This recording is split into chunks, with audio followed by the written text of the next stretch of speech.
cleaning and restoration companies are struggling to figure out how to keep their companies not only operating as an essential business, but to plan for the future. How they approach cleaning and disinfecting during this crisis is important for their viability. Today, let's visit with an expert involved with ensuring that companies push through these pandemic challenges.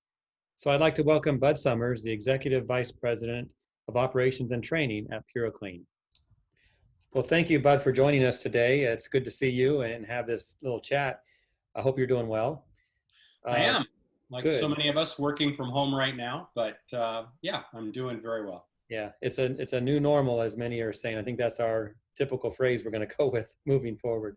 Yeah. A lot of home-based offices and working on remotely from video like we're doing today.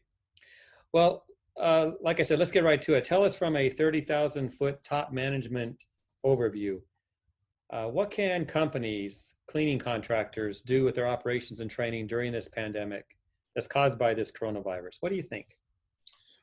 It's really a good question.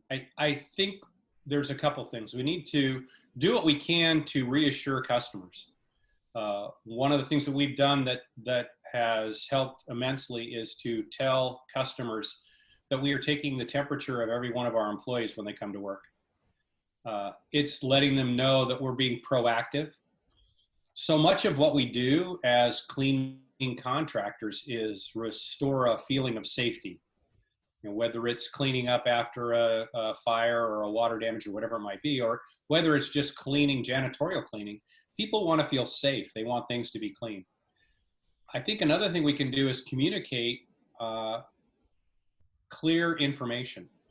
When the coronavirus first came out, we were hearing stories of elaborate lengths we had to go to disinfect an area. And just recently,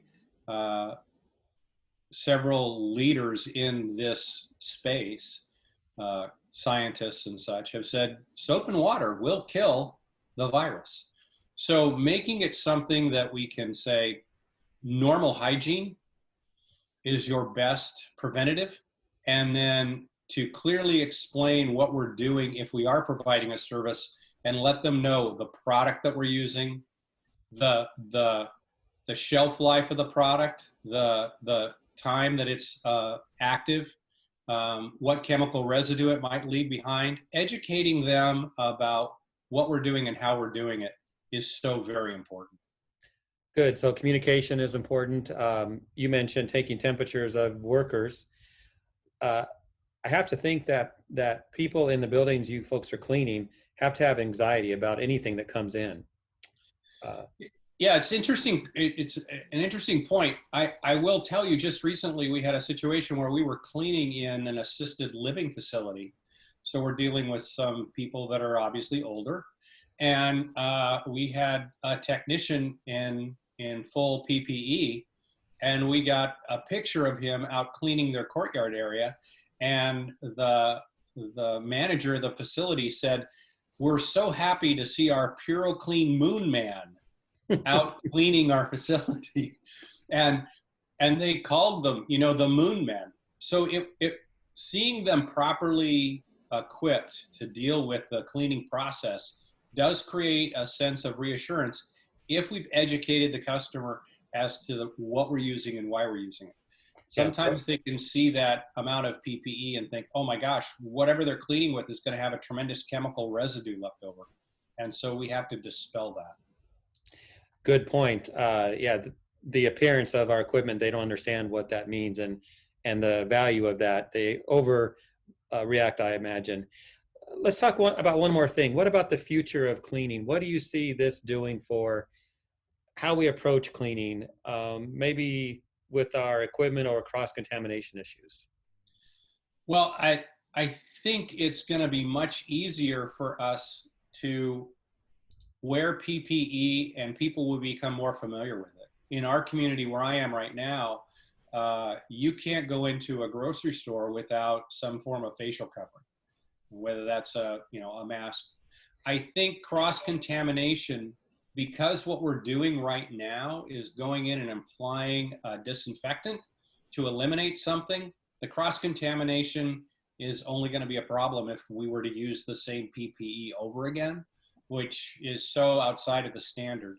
But if we educate people as to what our process is, I think that's going to make a big difference. The other change I think we're going to see is people are going to want some sort of preventative cleaning on a regular basis.